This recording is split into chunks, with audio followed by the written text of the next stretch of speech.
Graça e paz, sejam todos muito bem-vindos nessa noite. Que Deus possa falar com você através da sua palavra que é viva, poderosa, eficaz. A Bíblia diz dela mesma que ela é mais profunda que uma espada de dois gumes que penetra nas juntas e medulas e é capaz de discernir os pensamentos e intenções do coração do homem. Então que essa palavra viva e poderosa possa tocar em você nessa noite. Nós fizemos aqui a campanha do quilo e você trouxe o seu quilo. A gente conseguiu distribuir algumas cestas básicas para as famílias necessitadas e separamos hoje 6 cestas básicas porque acreditamos que pode ser que tem alguém aqui nessa noite que esteja precisando. Talvez você é alguém que nesse tempo de pandemia, de dificuldades, você pode estar passando por problemas e pelo menos a igreja pode ser um socorro nessa área. Então, se você estiver precisando, no final do culto, você fala comigo ou com algum dos líderes aqui, para que você possa levar para casa uma cesta básica e que esse alimento, que é básico, mas que possa de alguma maneira auxiliar você nesse momento de dificuldade. A igreja precisa ser uma resposta para a sociedade, para a humanidade, para aqueles que necessitam. Nossa responsabilidade é espiritual. Nossa luta é espiritual para estabelecer princípios santos e transformação de vida. Mas, naquilo que pudermos, com a contribuição de todos aqui, nós vamos auxiliar também aqueles que necessitam. Amém? Glória a Deus. Hoje nós vamos tomar a ceia também. No final, aqui é culto de ceia. E aí, antes de ir embora, você traz a sua oferta, para que a gente possa dar continuidade aqui. Eu quero falar nessa noite debaixo de um tema também. Nós estamos nesse ano de 2020 falando sobre o tema mais profundo. E estamos indo mais profundo em meio a todos esses obstáculos, essas dificuldades que se apresentam, nós estamos indo mais profundo. Mas o tema dessa noite é últimos dias para viver o mais profundo com Deus. Últimos dias para viver o mais profundo com Deus. Você precisa ter consciência da geração que nós estamos. A Bíblia é um livro poderoso que nos ensina, nos transmite muitas verdades. Então, preste atenção. Desde o Jardim do Éden, quando Adão e Eva pecaram, naquele dia, Deus já fez uma promessa. Naquele dia, o Senhor disse para Adão: você vai comer com o suor do teu rosto, a terra é maldita por causa dos teus pecados, você agora vai ter que trabalhar e vai voltar ao pó da terra, porque vieste do pó. Então as consequências do pecado foram a morte, a maldição sobre a terra. E Deus diz assim: a terra é maldita e ela vai te produzir espinhos e cardos. Antes não, mas por causa do pecado afetou o sistema. Deus olhou para Eva também e falou: darás à luz a filhos com dor. E falou assim: mas a tua descendência pisará na cabeça da serpente. Já houve ali da parte de Deus uma promessa, que a descendência de Adão e Eva pisariam na cabeça da serpente, representada ali pelo inimigo das nossas almas, pelo enganador Satanás, que foi ali e ludibriou Adão e Eva, e eles caíram e pecaram. Mas Deus faz a promessa: a tua descendência vai pisar na cabeça da serpente. A partir disso, na trajetória da humanidade, a Bíblia vai nos informando as coisas que foram acontecendo ao longo do tempo. Chega um determinado momento que Deus vê que a humanidade estava perdida. E aí, então, ele chama Noé e fala: o mundo está perdido, corrompido. Os pensamentos e intenções do coração do homem são maus em todo o tempo e eu não quero mais comunhão com essa gente. Noé constrói uma arca, coloca os animais dentro. Eu vou exterminar a terra, vou começar de novo, vou dar um restart. Quando a gente recomeça as coisas. Passado o dilúvio, começa então com a família de Noé, mas passado mais um tempo, de novo, a humanidade estava corrompida. E é nesse momento que Deus começa a mandar os profetas para a terra. E os profetas começam a chegar e anunciar da salvação por meio de Jesus Cristo, que viria na terra. Por exemplo, o profeta Isaías fala 700 anos antes de Jesus, ele avisa: a virgem conceberá e dará à luz a um filho. Ele será chamado Conselheiro, Deus Forte, Pai da Eternidade, Príncipe da Paz. Então tinha profecias anunciando Jesus. No tempo do profeta Isaías, a humanidade começou a se preparar para a chegada desse Messias. Porque Isaías falou: a virgem conceberá e dará à luz um filho, mas não disse quando. E o povo começa a especular: quando é que vem, de onde vem, qual a cidade que ele vai nascer, como que vai ser esse menino, porque estava todo mundo esperando um Salvador. Há 2000 anos atrás, 2020 anos atrás, nós estamos em 2020 depois de Cristo, nasce o Salvador de uma virgem, lá em Belém. É criado em Nazaré. Passa aqui na terra 33 anos. Aos 30 anos começa o ministério dele, e ele começa então a falar e a anunciar a salvação por meio da fé nele. Ele diz: eu sou o caminho, a verdade e a vida, e ninguém vem ao Pai senão por mim. Então eles estavam vivendo naquele tempo com Jesus. Os apóstolos vivendo com Jesus e vendo os sinais, as maravilhas, as curas, os milagres que ele realizava. Ele avisa para eles: convém que eu vá. É preciso que eu vá, porque se eu não for, o Consolador, o Espírito da verdade não vai vir, como a gente cantou aqui. O Espírito da verdade. Mas se eu for, eu enviarei ele para vocês. Então Jesus é morto pelos nossos pecados, morreu por nós, como diz a Bíblia, o justo pelos injustos, por todos, um inocente que morre no lugar do pecador. Todo aquele que é pecador e que reconhece que é pecador e diz: eu merecia morrer, me arrependo dos meus pecados. O sacrifício de Jesus pode cobrir o seu pecado e fazer de você um justo, justificado pela fé nele. Ele fala: eu sou o caminho, a verdade e a vida. Ninguém vem ao Pai senão por mim. Ao longo da história da humanidade, a Bíblia vai sempre nos falando as coisas que aconteceram então com a igreja. Ao longo do tempo, quando a igreja pregava, e eles tinham então a esperança, mas quando Jesus foi crucificado, morto, e no terceiro dia ele ressuscitou, ressurgiu vivo, ele disse: vocês vão ter tribulações, mas tenham bom ânimo, eu venci o mundo. Ele venceu a morte, Jesus triunfou. E aí ele fala assim: eu vou preparar lugar. O que nós cantamos aqui é João 14. Não se turbe o vosso coração, crede em Deus e também em mim. Na casa do meu Pai há muitas moradas. Ele diz, essas palavras são ditas por Jesus. Não se perturbe o vosso coração, creiam em Deus, creiam também em mim. Na casa do meu Pai há muitas moradas. Se não fosse assim, eu teria dito. Mas eu vou preparar lugar. E quando eu estiver preparado, voltarei outra vez e vos levarei para mim mesmo, para que onde eu estiver, vós estejam também. Jesus faz essa promessa e sobe aos céus. Então agora começa na história da igreja a espera pela volta de Jesus. Entende o tempo que a gente está vendo? A gente não está esperando ele vir. Isso era naquele tempo. O nosso período aqui é o momento de esperar pelo retorno de Jesus, para ele voltar, para nos buscar e nos levar para aquele lugar que ele foi preparar. Só que a Bíblia vai nos dando sinais, ela vai falando dos sinais, para que a gente vá percebendo os sinais. Jesus disse assim: quanto ao dia e a hora ninguém sabe. Ninguém sabe. Então a gente não sabe se vai ser hoje, amanhã, daqui a um ano, a gente não sabe. Mas ele fala assim: vocês são inteligentes. Quando vocês olham os frutos, quando vocês olham as árvores, vocês sabem que está perto o verão. Observem os sinais. Então ele vai nos falando desses sinais, e a Bíblia também vai nos dizendo os sinais que nós deveríamos olhar para perceber a volta de Jesus. E hoje, 2020, nunca esteve tão claro os sinais.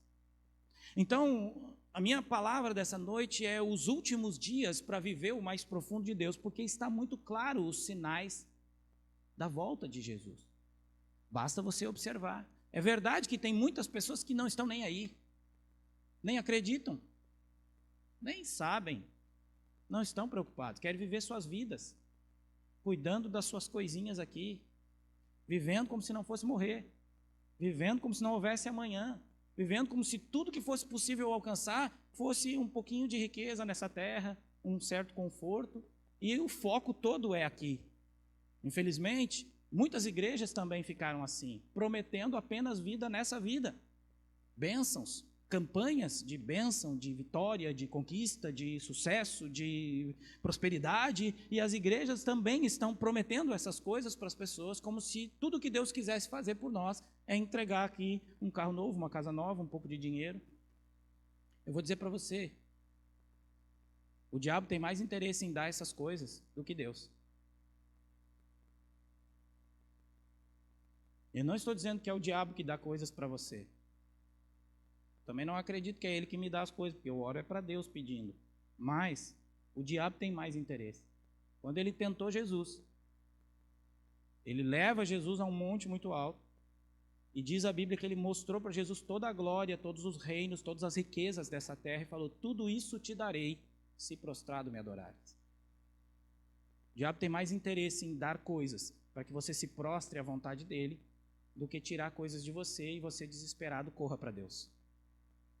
Por isso que a Bíblia fala que é muito difícil de um rico entrar no céu. Não é impossível, mas é bem difícil, Jesus fala, por causa do amor às riquezas, porque a pessoa se apega demais aqui nessas coisas. Mas o tempo que nós estamos vivendo agora, Jesus está às portas. Qual é o som? Qual é o som? Ele está na porta. Ele disse: eis que estou à porta e bato. Nós estamos vivendo nesses últimos dias aqui na terra. Não vai muito longe. Nunca antes a sociedade esteve tão pervertida. Nunca se lutou tanto para estabelecer o pecado como se fosse normal. Nós já tivemos esse ano 19 milhões de abortos. Em 2020. Santa Catarina inteira, acho que tem 9 milhões de habitantes. Santa Catarina inteira. Nós já tivemos 19 milhões de abortos nesse ano, no mundo. E a luta é a favor do aborto. A luta é para que o pecado seja visto como coisa normal. A Bíblia não vai julgar pessoa por pessoa. A Bíblia condena pecado. O pastor não está aqui para julgar a pessoa. O pastor está aqui para condenar pecado. Pecado. O pastor diz o que é pecado, porque a Bíblia diz o que é pecado, e o pastor diz o que é pecado. Se você quer viver no pecado, você vive. O pastor não está condenando você, ele está julgando o pecado. E você escolhe. Você decide de que forma você quer viver. Quer viver no pecado, você é livre para viver no pecado. Mas a Bíblia deixa claro o que é pecado e o que não é pecado. O que é correto e o que é errado. Mas nunca antes na história da humanidade o mundo lutou tanto para estabelecer o pecado como se fosse normal, comum, aceito. O pecado está se tornando comum, mas não normal. Normal não é isso. A nossa natureza é diferente. E se você for pensar, você que está aqui, for pensar no tempo da avó, era muito diferente. Eu falei para minha avó: avó, como é que a senhora conheceu o vô? Aí ela falou assim: ele veio trabalhar na casa da vizinha, capinando lá o terreno, e eu ficava lá espiando ele. E ele ficava me espiando. E ficaram 6 meses se espiando. Aí depois começaram a namorar. E o vô só foi ver a canela da avó quando eles casaram. A canela. Então, no tempo da avó, era muito diferente. Hoje, é uma perversidade total. O mundo está... Os sinais estão muito claros. E quando a gente olha para uma árvore, você vê frutos verdes, por exemplo, você sabe, não, ainda não está maduro, ainda não está na hora. Mas conforme o passar do tempo, conforme o passar dos dias, você vai observando, você vai vendo o fruto ficando mais maduro, e mais maduro, e mais maduro, e você pensa, daqui a pouco vai cair. Aquela goiabona que está lá em cima, assim, bem amarelona, você pensa, daqui a pouco ela vai cair, porque ela está ficando madura. Então, Jesus falou dos sinais, e nós estamos vivendo esses últimos dias, e eu quero falar hoje a respeito de algumas coisas que acontecem nos últimos dias. Abra sua Bíblia, por favor, em 1 Timóteo, capítulo 4, versículo 1. 1 Timóteo 4, 1. A gente tem uma afirmação clara do Espírito Santo a respeito de algo que aconteceria nos últimos dias. Preste atenção nisso, porque isso pode acontecer com você. 1 Timóteo, capítulo 4, verso 1. Deixa eu explicar algo para você. Na Bíblia tem algumas cartas. Essa carta, 1 Timóteo, é uma carta que o apóstolo Paulo escreveu para Timóteo. O apóstolo Paulo fundou uma igreja, começou a igreja de Cristo e colocou Timóteo como pastor. Timóteo ficou sendo pastor e o apóstolo Paulo, depois de um tempo, que foi viajar para outra cidade, para começar outras igrejas, escreveu 2 cartas para Timóteo. Essa aqui é a primeira. E ele está falando para Timóteo, Timóteo, cuida da igreja, organiza a igreja, e ele fala assim, o que vai acontecer nos últimos dias.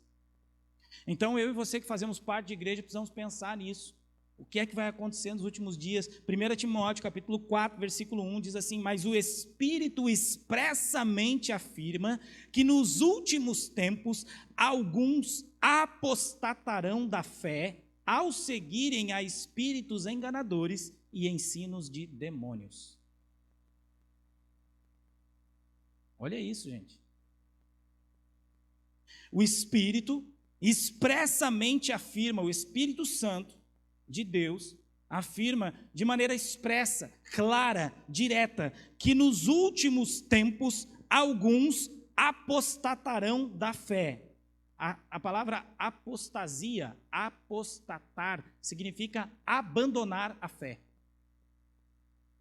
E ele avisa expressamente que nos últimos tempos alguns vão abandonar a fé. Por quê? Para seguirem espíritos enganadores e ensinos de demônios. Ele não está falando de quem não tem fé. Ele está falando de alguém que tem fé, mas vai abandonar. Não está falando de alguém perdido, está falando de alguém que supostamente estava andando com Deus, mas nos últimos tempos o Espírito Santo expressamente afirma que alguns apostatarão da fé, vão se desviar, vão se afastar, vão abandonar, renunciar à fé, para seguir nada? Não, para seguir espíritos enganadores e ensinos de demônios. Alguém que vai abandonar a fé, vai abandonar porque vai receber uma proposta para seguir outra coisa. Essa outra coisa parece melhor, mais satisfatória, mais fácil. E ele vai então abandonar, renunciar à fé para seguir esses outros espíritos enganadores e ensinos de demônios. Todo aquele que ensina algo, todo aquele pregador, pastor, líder, que ensina algo contrário à Bíblia, está ensinando o engano, está ensinando a mentira, ainda que ele pense que é verdade. Ele pode pensar que é verdade, mas se for contrário à palavra, não é a verdade. Mas alguns vão apostatar da fé, abandonar a fé, para seguir esses espíritos enganadores e ensinos de demônios. Isso é forte. E agora, por que o Espírito Santo expressamente afirma e por que tem essa informação aqui na Bíblia? Só para a gente saber? Não, não é só para a gente saber. É para a gente se alertar. Por 2 motivos. Para que não aconteça com a gente. Em primeiro lugar, que a gente não vá seguir espíritos enganadores. Em segundo lugar, para que a gente não seja aqueles que vão ensinar o engano. Então eu, como pastor, tenho uma função: não seguir espíritos enganadores e não ser um espírito enganador. Às vezes eu venho para a igreja e eu fico, hoje de manhã falei aqui no culto, eu fico com dificuldade quando eu vou orar. Porque não sei como vocês imaginam que é a vida de um pastor. Mas a gente Sabe quando é que começa o culto de domingo que vem? No final desse. Quando acabar aqui o culto, que você ir para casa, começa o da semana que vem. Que eu já saio daqui, já saio em oração. A gente passa a semana clamando a Deus, Senhor, eu vou estar com o microfone na mão, diante de uma quantidade de pessoas que saem das suas casas para ir até a igreja, ouvir uma palavra. Eu não posso ser irresponsável. Eu não posso ser inconsequente. Eu não posso ferir os irmãos. Deus, eu gostaria de falar o que eles querem ouvir. Até para valer a pena você sair de casa, sabe? Para você não chegar, não sair daqui no final e dizer assim, nossa, por que eu saí de casa hoje? Então eu queria falar algo que agradasse o seu coração. E daí a gente fica lutando, porque a gente quer falar alguma coisa que deixe você feliz, para cima, bem, eu quero ser esse cara. E aí a gente começa a orar e essas coisas começam a aparecer. E a gente fica muitas vezes entrando em conflito. É quase que tentador você ensinar outras coisas, sabe, mais vitoriosas, que vai deixar você mais feliz. É quase que tentador, mas eu não posso ser um espírito enganador. Eu tenho uma responsabilidade, pregar o evangelho. Eu não quero que ninguém siga espíritos enganadores, eu não quero seguir nenhum espírito enganador e não quero ser um. Você, como discípulo, você tem a responsabilidade de não seguir coisas contrárias à palavra de Deus e de não ensinar coisas contrárias à palavra de Deus. Então, o Espírito Santo, ele afirma porque ele quer nos preparar, ele quer nos mostrar, ele quer nos dizer, olha, tomem cuidado, por quê? Porque nos últimos dias, alguns vão abandonar a fé. E a maneira como o inferno vai enganar é exatamente oferecendo engano.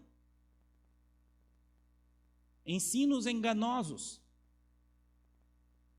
Nós precisamos conhecer a palavra de Deus para que a gente possa viver no centro da vontade de Deus. Agora deixa eu perguntar uma coisa para vocês.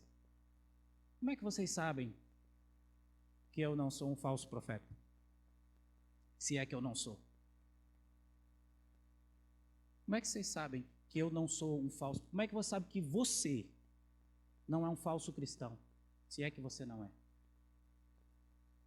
Como é que você sabe? Porque se nós, que somos dessa geração, ouvimos as mesmas músicas que os outros ouvem, gostamos dos mesmos programas que eles gostam, temos o mesmo linguajar que eles têm, frequentamos os mesmos ambientes que eles frequentam, gostamos das mesmas coisas que eles gostam, quem nós somos? Nós somos sal da terra, nós somos luz do mundo, nós somos diferença nessa nação? Como é que você sabe que você não é um falso cristão? Como é que você sabe que eu não sou? Jesus Cristo falou, abra sua Bíblia em Mateus capítulo 7. Mateus capítulo 7, você precisa ter cuidado. É sua responsabilidade avaliar, ficar de olho, preocupado, querendo aprender. Ou você acha que o que Deus quer de nós aqui nessa terra é ser feliz, ter um casamento abençoado, um carro zero, uma casa própria, e essas coisas fútil. Isso tudo aí é coisa que vai passar. Vai passar. Eu falei hoje de manhã, aquilo que o olho não viu, o ouvido não ouviu, e nem jamais chegou no coração do homem é o que Deus tem preparado. 1 Coríntios 2,9. Aquilo que o teu olho não viu. Quando a gente foi para Israel, a gente ficou 2 dias em Dubai. Eu contei para eles de manhã. 2 dias a gente ficou em Dubai. Pensa o que é Dubai. Dubai os corrimãos lá são de ouro. Os ambientes são todos sofisticados. Se pensou, o sheik de Dubai, ele pensou assim, eu vou construir o melhor lugar no planeta Terra. Quando as pessoas pensarem em viajar, elas não vão querer ir para Paris, elas não vão querer ir para Nova York, elas vão querer ir para Dubai. Então lá é uma placa inteira de mármore no chão, assim, não tem emenda. As coisas são as melhores. Tem caixa eletrônico para sacar a barra de ouro. O único hotel que é 7 estrelas no mundo é em Dubai. E ele é construído dentro do mar. Você deve conhecer provavelmente aquele que é branco, assim, tipo uma vela de barco grandão. Você já deve ter visto na TV. Ele fica dentro do mar. É como se você tem que ir por uma plataforma para chegar nele lá dentro do mar. É o único hotel 7 estrelas, é lá em Dubai. Então você olha para aquelas coisas e fica, nossa, é muito fantástico. Mas a Bíblia diz que aquilo que o olho não viu, o ouvido não ouviu, nem jamais é impossível do homem, mas não chegou no coração do homem a arquitetura do que Deus tem preparado para aqueles que o amam. O céu é melhor. O céu é melhor, querido. E às vezes nós estamos preocupados com as coisas dessa terra, apegados aqui. Eu falei para o meu filho, Jesus tem que voltar rápido. E ele falou assim, não, pai. Não, tá louco? Tu já é velho. Eu quero ser jogador de futebol, eu quero casar, eu quero... Ué? Não, Jesus não pode voltar. Eu falei, filho, mal comparando, mas é como se eu estivesse convidando você para ir para a Disney e você estivesse dizendo, não, pai, que Disney? Eu quero brincar ali no parquinho do centro, no escorregador ali, na gangorra. Filho, você está abrindo mão de uma coisa espetacular por um... Não, eu quero ficar aqui. E às vezes é assim que nós queremos ficar aqui na terra, brincando no parquinho, quando Deus tem preparado algo espetacular para nós. E a gente não foca no céu. Mas voltando para a palavra, como é que você sabe que eu não sou um falso profeta ou que você não é um falso cristão? Mateus capítulo 7, versículo 15, palavras que saíram da boca de Jesus. Preste atenção, quando ele esteve aqui, ele falou, tem que tomar cuidado, tem que ouvir. Mateus 7,15 diz, cuidado com os falsos profetas. O que Jesus falou? Cuidado. Cuidado com os falsos profetas. Por quê? Que vêm até vós disfarçados de ovelha, mas interiormente são lobos devoradores. Então como é que vocês sabem que eu não sou? Se eu vim disfarçado de ovelha. Ele continua dizendo, pelos frutos vos conhecereis. Não é pelo discurso, não é pelas palavras bonitas, não é pelo linguajar, é pelo fruto, é pela atitude, é pela forma de viver, é pela transformação que alguém teve a partir do encontro com o Senhor Jesus. Ele continua dizendo no verso 16, pelos frutos os conhecereis. Porventura se colhem uvas dos espinheiros ou figos dos abrolhos?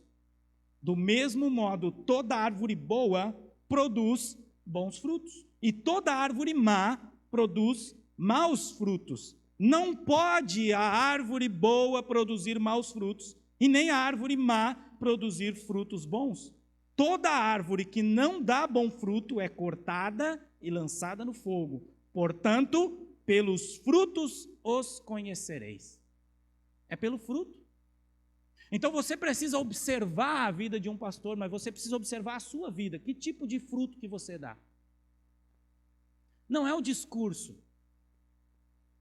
Não é vir aqui no domingo levantar a mão e cantar louvores e no meio da semana, pancadão. Nem estou falando de canção porque isso é tão superficial, tão vazio, tão pequeno, mas o coração, a atitude, a transformação que Jesus causa na vida da gente, é isso, não é pelo discurso. E olha, tem pastor que acha que é porque ele, lê o verso 21, diz assim, nem todo o que me diz, Senhor, Senhor, entrará no reino dos céus, mas aquele que faz a vontade do meu Pai que está nos céus. Muitos me dirão naquele dia: Senhor, Senhor, não profetizamos em teu nome não expulsamos demônios, em teu nome não fizemos muitos milagres? Então lhes direi abertamente: nunca vos conheci, apartai-vos de mim, vós que praticais a iniquidade. Ué, mas a gente fez milagre em teu nome, expulsamos demônios, nunca te conheci. Não é pela performance, é pelo fruto, pela transformação, pela mudança de vida. Eu gostei muito do que o pastor Paul Washer falou, quando ele estava falando a esse respeito desse assunto aqui. Que ele falou assim, Jesus ensinando: por acaso é possível colher figo de abrolhos? Uma árvore cheia de espinho? É possível? Não é possível. Você consegue colher goiaba de uma laranjeira? Pode? É possível colher goiaba de uma laranjeira? Não é possível. Mas se alguém chegasse aqui e dissesse para você: trouxe 5 goiabas. Ah, colheu aonde? Ah, colhi na laranjeira ali do vizinho. Você vai pensar 2 coisas. Ou essa pessoa está louca, ou ela está mentindo. Porque não é possível. Então, se alguém se diz discípulo de Jesus, mas não dá bons frutos, ou está louco, ou está mentindo. E ele fala assim: imagina que eu chegasse atrasado aqui para pregar para vocês. Eu chegasse atrasado aqui, e aí vocês dissessem assim: você não tem consideração, nós todos aqui saímos de casa para ouvir a mensagem, e você chega atrasado, não tem consideração por a gente. Aí eu dissesse assim: não, calma, é que quando eu estava vindo para cá, furou o pneu do meu carro. Daí eu fui trocar o pneu e a porca rolou para o meio da rua. E na hora que eu fui pegar a porca, vinha um caminhão de 20 toneladas e me atropelou. É por isso que eu me atrasei. Mas eu cheguei. Aí vocês iam olhar para mim e não ia ter nenhum arranhão. Aí vocês iam dizer assim: ou ele está louco, ou ele está mentindo. Porque ninguém tem um encontro de frente com um caminhão de 20 toneladas e continua do mesmo jeito. Agora eu faço uma pergunta para vocês. Quem que tem mais poder? Um caminhão de 20 toneladas ou o Senhor Jesus? Agora, se você teve um encontro com o Senhor Jesus e continua do mesmo jeito, eu posso chegar à conclusão de que ou vocês estão loucos, ou vocês estão mentindo. Porque ninguém que tem um encontro com Jesus permanece do mesmo jeito. É pelos frutos que se conhece a árvore. É necessário que o encontro com Jesus faça uma transformação e você tenha uma mudança de vida. Você pare de viver do mesmo jeito que você vivia antes de conhecer Ele. Então é pelo fruto que se conhece a árvore. Cuidado, o Senhor Jesus diz, com os falsos profetas. E cuidado para que você não seja um. Vivendo um tipo de fé, de evangelho, de crença, distorcida. A Bíblia é o nosso manual. Ela nos ensina muitas coisas. E nos diz como é que deve ser o comportamento, a postura de um cristão. Como é que nós devemos viver, principalmente nesses últimos dias. A Bíblia ela conta a história para nós lá do Éden. A queda, dilúvio, Moisés trazendo os 10 mandamentos, a formação do povo de Israel, os profetas, o Senhor Jesus. Ela passa pelos nossos dias e nos conta como que vai ser o fim do livro de Apocalipse.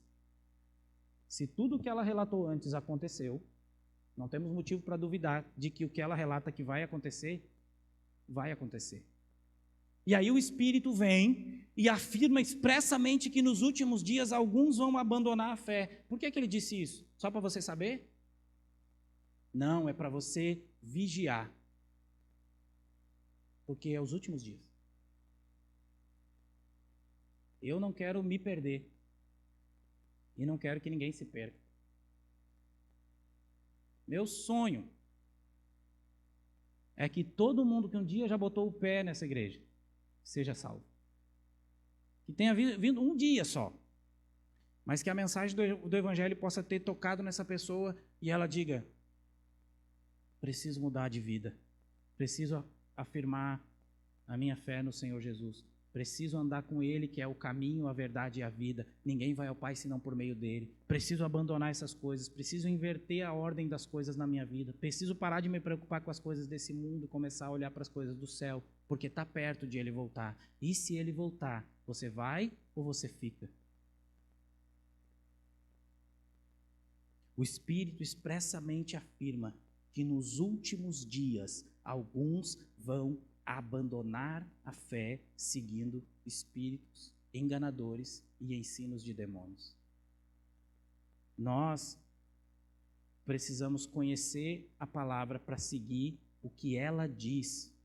Quando o apóstolo Paulo escreveu para os Gálatas, ele passou por aquela região. O apóstolo Paulo, ele era um missionário.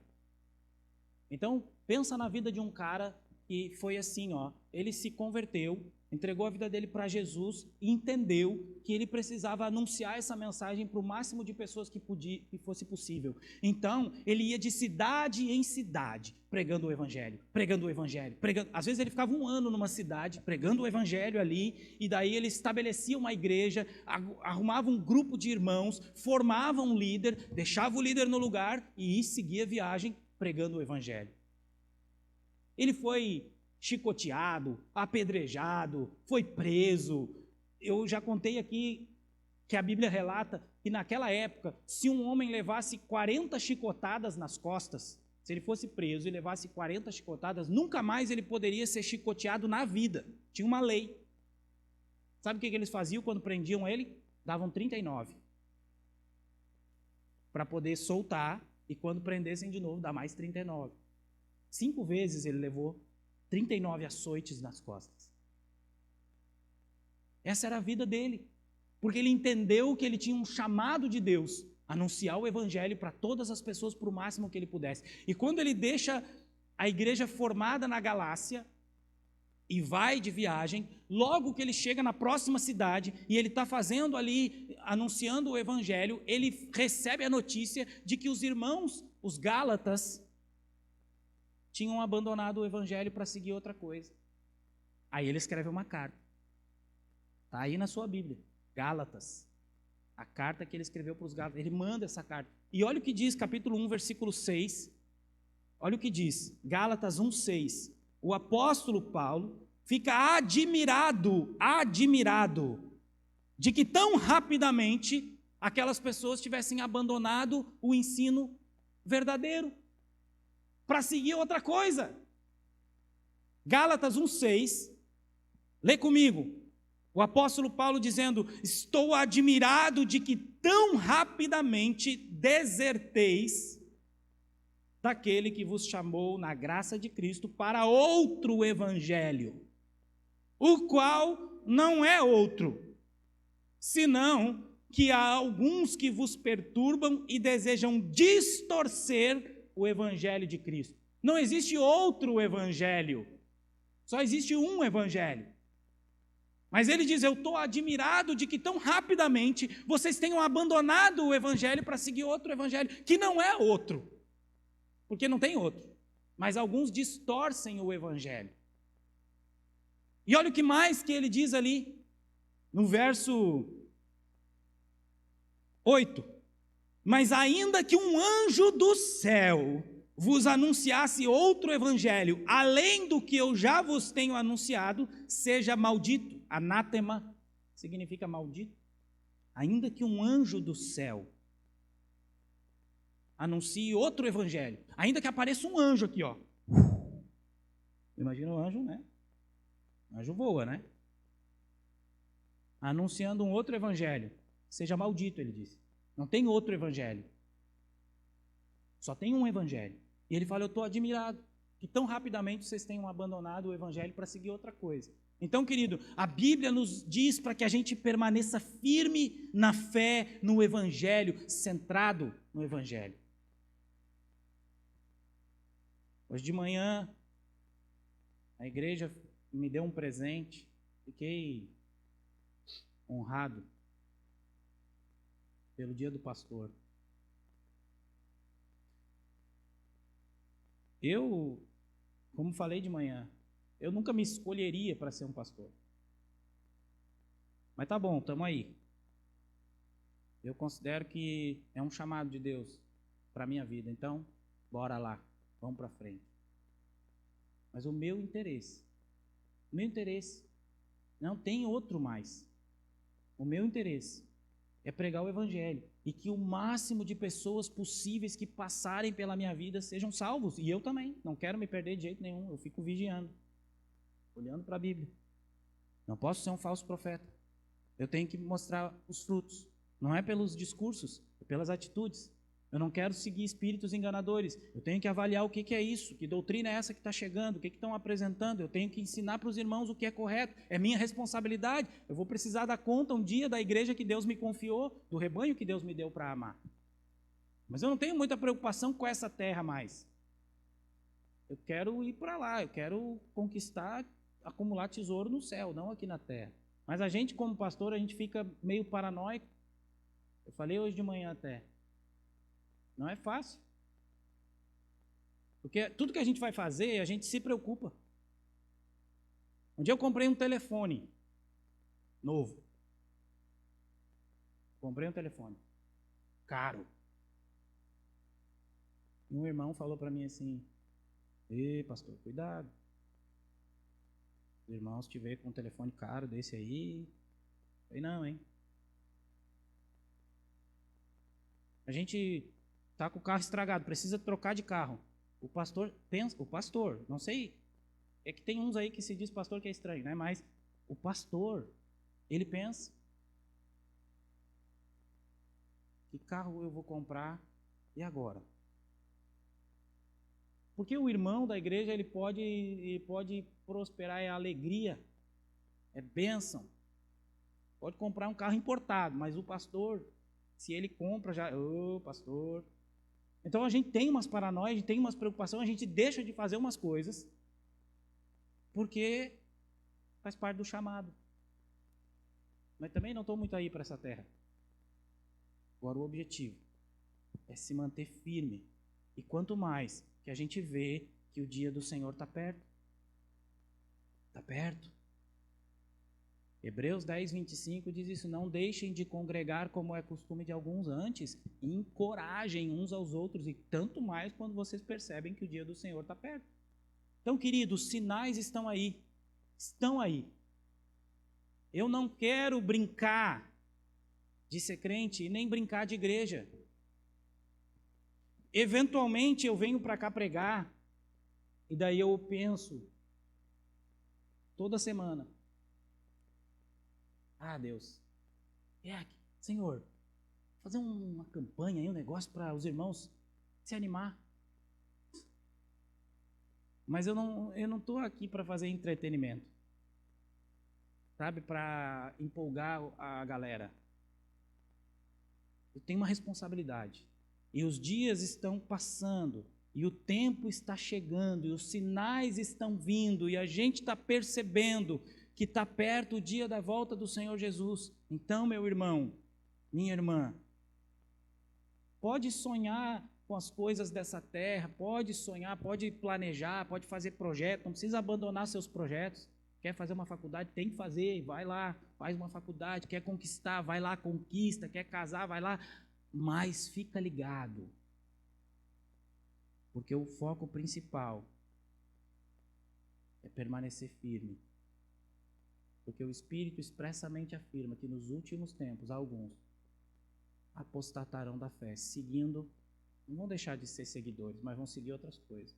E aí, o apóstolo fala aqui no capítulo 6, 1 Timóteo 4, 6, capítulo 4, versículo 6, desculpa, para a gente encerrar nessa noite.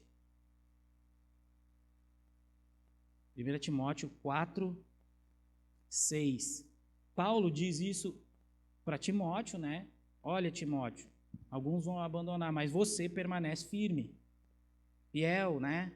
Continua. E aí, 1 Timóteo 4, 6, ele diz assim: ensinando essas coisas aos irmãos, serás bom ministro de Cristo Jesus, sendo alimentado com as palavras da fé e da boa doutrina que tens seguido. Rejeita, porém, as fábulas profanas e de velhas e exercita-te pessoalmente na piedade. Olha o que ele fala para Timóteo. Ensinando essas coisas aos irmãos, serás um bom ministro de Cristo. Timóteo ensina e vai ser alimentado com as palavras da fé e da boa doutrina, dos bons princípios ensinados na palavra de Deus. Esse é o ponto. Porque hoje em dia tem dois pontos principais que acontecem nas igrejas. Ou elas partem para o liberalismo, tudo pode, o que importa é Jesus no coração, tudo pode, é liberal. Ou elas partem para o legalismo, nada pode, tudo é pecado. Se usar calça, está tudo bem, se usar bermuda é pecado. 50 centímetros de tecido. Calma lá, gente. A Bíblia diz, faça-se tudo com decência e ordem. Então não vamos ser indecente. Não vamos ser indecentes. Você não vai vir de biquíni para o culto. Nem pense nisso. Mas cada ambiente tem a sua roupa adequada. Também não vai tomar banho de mar de terno. Cada ambiente tem a sua roupa adequada que não vai trazer escândalo. Mas doutrina não é essas regras inventadas na igreja. Esse legalismo. Doutrina é o ensino sadio das Escrituras que transforma a nossa vida de maneira que a gente passe a dar fruto. Então não é, não pode usar barba, não pode isso, não pode assistir televisão. Quando me converti, a Igreja Batista tinha um time de futebol. Eu fiquei apavorado. Entrei na igreja, tinha um time de futebol na igreja. Falei, que isso? Que negócio é esse? Fui jogar bola com o pastor. Chegou lá no jogo futebol, né? Quando chegou no intervalo, o pastor sentou todo mundo, nós assim, né? A gente estava jogando contra um time do mundo, era igreja versus mundo ali. E daí era assim, se a gente ganhasse, eles iam pagar refri. E se eles ganhassem, a gente tinha que pagar cerveja. O pastor falou, não vamos perder esse jogo de jeito nenhum. Mas no intervalo do jogo, o pastor sentou a gente na grama e falou assim, eu poderia estabelecer na igreja uma doutrina e proibir o futebol. Poderia. É mais fácil. Está proibido o futebol. Está proibido televisão. Está proibido isso. Eu poderia, mas eu prefiro vir aqui jogar com vocês e ensinar vocês a ser cristãos nessa hora. Porque o futebol é um divertimento. Mas, irmão,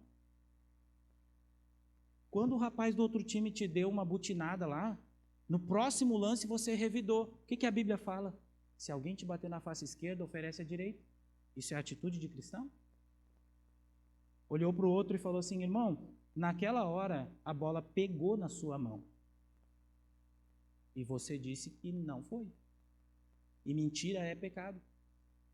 Então nós não estamos aqui com competitividade fazendo o que é errado. Nós estamos aqui testando o nosso caráter de cristão. E ali ele deu um sermão na gente no intervalo do jogo.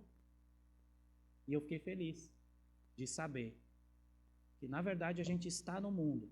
A gente tem acesso a essas coisas. O que a gente precisa é ser diferente daqueles que estão no mundo. E ter maturidade para essas coisas. Então, doutrina não é proibição de certas coisas ou excesso de regras. É ensino sadio da palavra de Deus. Ensinando essas coisas aos irmãos, serás um bom ministro de Cristo, sendo alimentado com as palavras da fé e da boa doutrina que tem seguido. E para encerrar, o último verso, lê comigo, por favor, o 16. 1 Timóteo 4,16 diz, cuida bem da tua vida e da doutrina. Permanece nesses deveres, porque fazendo isto, salvarás tanto a ti mesmo como os que te ouvem. Olha que conselho maravilhoso. Cuida de ti e da doutrina. Cuida da tua vida Não é da vida dos outros, é da tua vida e da doutrina santa, do ensinamento santo da palavra de Deus. Permanece nesses deveres, porque fazendo isso salvarás tanto a ti como aqueles que te ouvem. E o objetivo final da igreja é salvação. Não tem outro. Não tem outro objetivo. Para que existe uma igreja numa cidade? Por que tem essa igreja aqui? Há 10 anos não tinha. Há 12 anos não tinha, né? Você olha as fotos ali, você vê como é que era em 2010. Em 2008 começou aqui uma casinha ali de madeira que tacaram fogo. Não tinha Igreja Batista no Arroio do Silva, não tinha. Você quer ir, tem outras, mas Batista não tem. Começou a ter em 2008. Para quê? Para que tem uma igreja? Qual a finalidade da igreja? Enriquecer o pastor. É isso que é a finalidade da igreja? Consolar os irmãos. Consolar as pessoas. Quem está muito desgraçado da vida vai na igreja para ser consolado. Desgraçado é sem graça, né? Sem a graça de Deus. A graça de Deus é que nos cobre. Falei desgraçado, parece um palavrão, né? Quem está muito desgraçado da vida, vai na igreja. Para que existe uma igreja? Para ajudar você a fazer uma campanha da vitória. 7 quarta-feira da bênção. É para isso que existe uma igreja? Para libertar alguém do vício. Para restaurar um casamento. É para isso. Tudo essas coisas, elas acontecem na igreja. Mas não é para isso que ela existe. A finalidade da igreja é salvar almas. Restaurar os perdidos, para que no dia que Jesus voltar para buscar, você vá também. Não se turbe o vosso coração, crede em Deus e também em mim. Na casa do meu Pai há muitas moradas, eu vou preparar lugar. E quando eu estiver preparado, voltarei e vos levarei para mim mesmo, para que onde eu estiver, vós estejais também. Mas ele diz, cuidado, pelos frutos se conhece a árvore. Muitos me dirão naquele dia, Senhor, Senhor, em teu nome nós fizemos milagres, expulsamos demônios, Senhor, nunca vos conheci. O que eu como pastor posso considerar sucesso nessa vida? Que esse rebanho aqui, um dia chegue na presença de Jesus comigo. O que eu espero que ele diga para mim e para você? Vinde benditos de meu Pai. Entre no lugar que eu preparei para vocês. Ou que ele olhe para mim e para vocês e diga, afastem-se de mim, vocês que praticam a iniquidade. Nunca vos conheci. Nós fizemos o que daí aqui? Você passa uma vida, construímos esse troço aqui para quê? Construímos essas paredes para quê? E daqui a pouco, passa daqui, a próxima geração que vier depois de nós, quando a gente estiver no céu, eles vão ter que reformar. Isso aqui envelhece, estraga, não tem valor nenhum. A contabilidade de Deus não se faz em valor imobiliário das coisas. Isso aqui não é meu e não é de vocês, e ao mesmo tempo é de todos nós. Porque isso aqui está no nome da igreja. Quando a gente partir, não é herança para os meus filhos, não, é só para eles usar. Mas não é de ninguém, eu não posso vender, não tem valor imobiliário. Isso aqui foi construído com um único objetivo, salvar vidas. Salvar vidas. E quando eu e você chegarmos lá, ou que ele voltar, os sinais estão aí. E quando ele aparecer nas nuvens, quando ele voltar para nos buscar, quando ele estiver voltando e dizendo, já preparei o lugar, voltei para buscar vocês, para que onde eu estiver, vocês estejam também, que ele venha e diga, chegue ali naquela porta ali e diga assim, bora galera, vim buscar todo mundo. Isso é sucesso. O carro que você anda vai ficar. A casa que você tem vai ficar. O que importa é você não ficar. O que importa é Jesus nos receber como verdadeiras ovelhas, verdadeiros discípulos.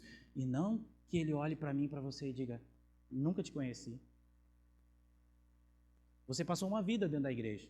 É verdade, você fez campanhas, você fez lá prosperidade, você fez algumas coisas lá, mas você não é minha ovelha. Então, querido, se prepare para ir mais profundo nesses últimos dias com Deus, abandonando as coisas dessa vida. Entrai, pois, pela porta estreita. É o que o Senhor Jesus falou.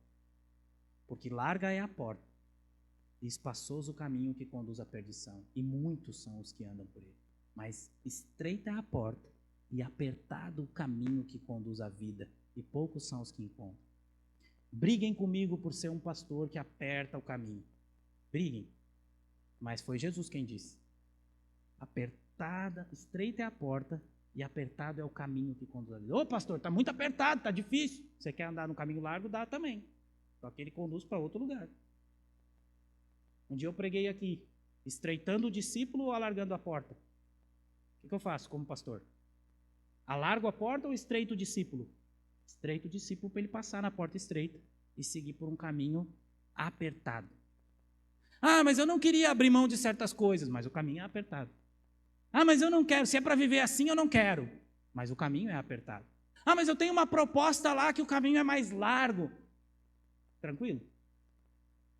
Mas Jesus disse, entra pela porta estreita, porque larga é a porta e espaçoso o caminho que conduz à perdição. Muitos vão lá, mas estreita é a porta e apertado o caminho que conduz à vida, e são poucos. E que nessa igreja não sejam poucos, sejam todos que andem pelo estreito caminho que conduz à vida. Amém? Glória a Deus. Queria pedir para você se colocar de pé. Quero chamar o pessoal do louvor. E agora nós vamos fazer assim, nós vamos orar. Eu queria que você avaliasse sua vida. Deus está te chamando para viver mais profundo com Ele nesses últimos dias, e que você possa, de fato, assumir a responsabilidade de passar por uma porta estreita e de andar por um caminho apertado. Nós vamos orar por isso. E depois, se Deus confirmar para você, você vai ter o privilégio nessa noite de tomar a ceia. A ceia foi uma ordem dada por Jesus, o corpo e o sangue de Jesus Cristo que foram dilacerados na cruz, representados aqui no pão e no cálice. Como ele fez na ceia. Você tem a oportunidade, o privilégio de participar da ceia do Senhor. E se você tiver de todo o coração arrependido, com desejo de ser participante, você vai tomar a ceia nessa noite. Você não sai do seu lugar. Alguém vai levar até você. Mas nesse momento, feche seus olhos. Feche seus olhos. Feche seus olhos. Avalie. Jovens. Jovens. Como tem sido a sua conduta? A sua postura? Você gosta de ficar? Tome cuidado, jovem, para que quando Jesus voltar você não fique. Mulheres, deixa eu falar com você, mulher. Cuidado com o excesso de carência, a fragilidade. Muitas vezes, as mulheres são enganadas por palavras, elogios, palavras lisonjeiras,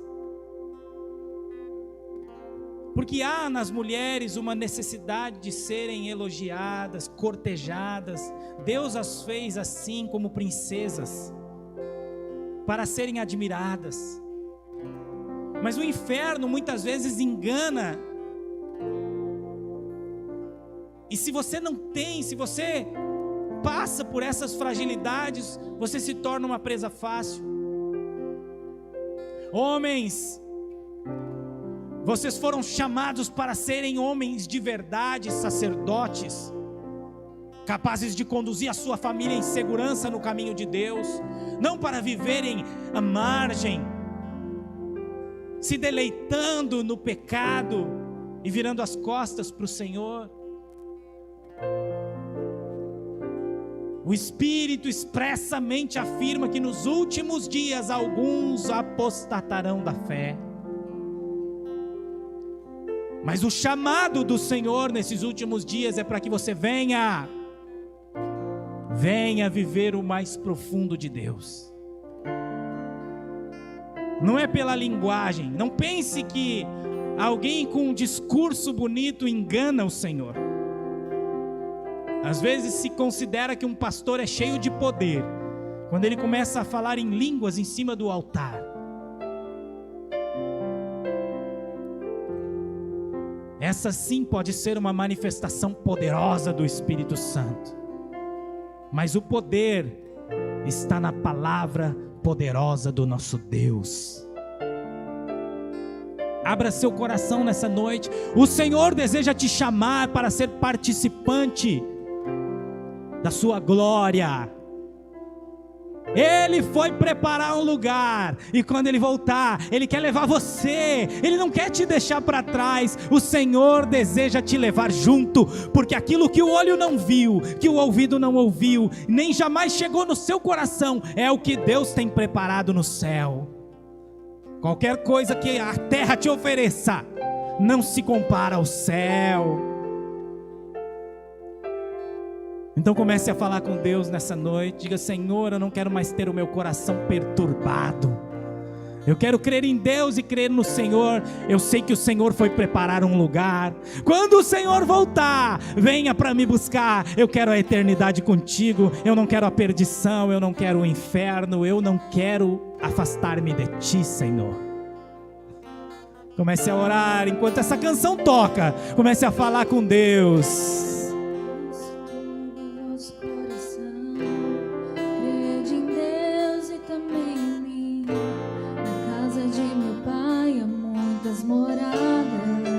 Se não fosse assim, eu não teria dito. Se não fosse assim, eu não teria dito.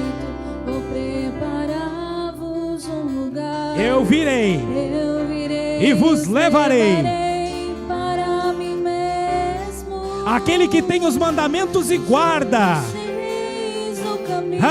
É assim que você tem que ser. Onde eu vou, eu sou o caminho, a verdade, a vida. Ninguém vem ao Pai a não ser por mim. Em verdade eu vos digo, porque eu vou para o Pai. Mas aquele que crê em mim, obras maiores fará.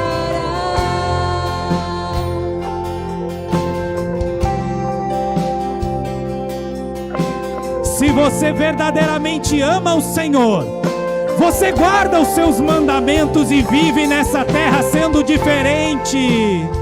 O Senhor te chama nessa noite. Nesses últimos dias, vamos viver mais profundo no Senhor. Se me amas verdadeiramente, guardarei os meus mandamentos. Eu rogarei ao Pai e Ele vos dará o Consolador, o Espírito da verdade, que o mundo não pode receber, mas Ele habita em vós e estará em vós por sempre. Aquele que tem os meus mandamentos e os guarda, esse é o que me ama. E se alguém me amar, será amado por meu Pai. Eu também o amarei e me manifestarei a Ele.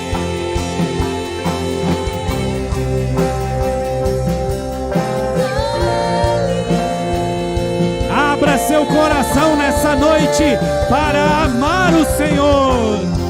Quero te amar mais, Senhor. Quero te amar mais, Senhor. Quero te amar mais, Senhor. Quero te amar mais, Senhor. Quero te amar mais, Senhor. Quero te amar mais, Senhor. Quero te amar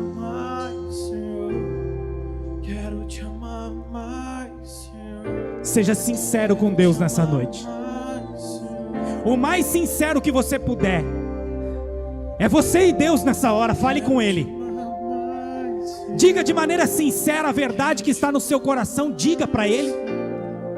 Diga: Senhor, não me deixa ser enganado. Eu não quero seguir espíritos enganadores. Eu não quero ser um falso, diga isso para Ele. Eu não quero ser uma pessoa que chega disfarçada como se fosse uma ovelha, mas por dentro um lobo devorador. Diga para o Senhor: eu não quero ter um discurso diferente da minha atitude, da minha prática. Eu quero dar frutos. Diga para Ele: Senhor, olha para o meu coração nessa noite. Jesus, quando o Senhor voltar, eu quero ir junto, não me deixa para trás, Senhor. Diga isso para Ele. Diga: nessa noite, Senhor, eu quero reafirmar aqui uma aliança contigo, Senhor, e quero viver contigo o tempo que falta nessa terra, na contramão dessa humanidade que está caminhando a passos largos para o pecado e a destruição. Eu quero andar na contramão, eu quero viver os princípios santos da Tua palavra, Senhor. Purifica-me dos meus pecados. Comece a falar com Deus. Eu tenho certeza que o Espírito Santo está mostrando para você qual a área da sua vida que você tem fragilidades e comete pecado, qual a área que você frequentemente é visitado por tentações. O Espírito Santo já está te mostrando agora. Então diga para o Senhor: Senhor, eu quero vencer nessa área, eu me arrependo. Comece a falar com Deus, você e Ele. Diga para Ele: eu não quero mais cair nessa área, eu não quero precisar disfarçar, eu não quero ser uma ovelha disfarçada, eu quero ser uma ovelha verdadeira, Senhor. Me liberta dos meus pecados para que eu viva em novidade de vida contigo. Diga para o Senhor, diga: as minhas fragilidades eu preciso vencer. Controla, Senhor, as minhas fraquezas, as minhas tentações. Talvez os seus pensamentos sejam impuros, a sua boca seja incontrolável e você fale algumas vezes mentira, ou que você fale fofocas, mas nessa noite o Senhor te chama para ir mais profundo com Ele. Talvez você costuma frequentar lugares, agir de maneira que esse mundo fica feliz com os seus hábitos, mas o Senhor está te chamando para ir mais profundo. Se você se diz discípulo, mas não dá fruto, ou você está louco, ou você está mentindo. Por acaso se colhem figos de abrolhos? Mas o Senhor te chama para ser transformado numa boa árvore que dá bons frutos. Toda árvore má é cortada e lançada no fogo.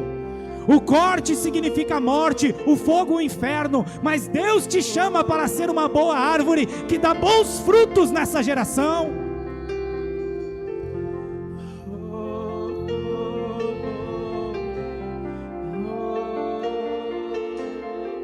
Eu quero te amar mais, Senhor, mais do que eu gosto do pecado, mais do que o pecado me atrai. Eu quero te amar mais. Quero te amar mais, Senhor. Quero te amar mais, Senhor. Diga isso para Ele. Quero te amar mais, Senhor. Eu quero te amar mais do que a minha inclinação para o pecado. Eu quero te amar mais, Senhor. Quero te amar mais, Senhor. Quero te amar mais, Senhor. Quero te amar mais, Senhor.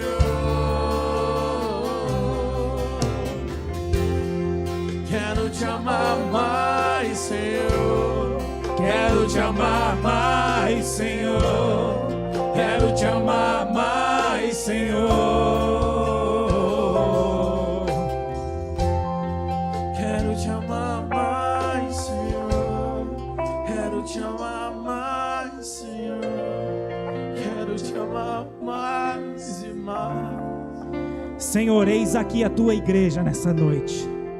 Quero te amar. E o desejo do nosso coração nessa noite, Senhor Jesus, é que nenhum dos que aqui estão se perca. Nenhum vai ficar para trás. Nenhum vai ficar para trás. Ninguém, nós profetizamos em nome de Jesus que ninguém vai ficar para trás. Nenhuma pessoa que está aqui nessa noite vai ficar para trás. E mesmo aqueles que já pisaram um dia aqui e não estão mais, também vão para a glória contigo, porque não aceitamos que o inferno tire eles da tua presença. Nós declaramos que todas as pessoas que pisarem ou já pisaram nesse lugar vão ter, sim, Senhor, a salvação nas suas vidas, porque o nosso propósito não é encher a igreja, é encher o céu, é encher o céu.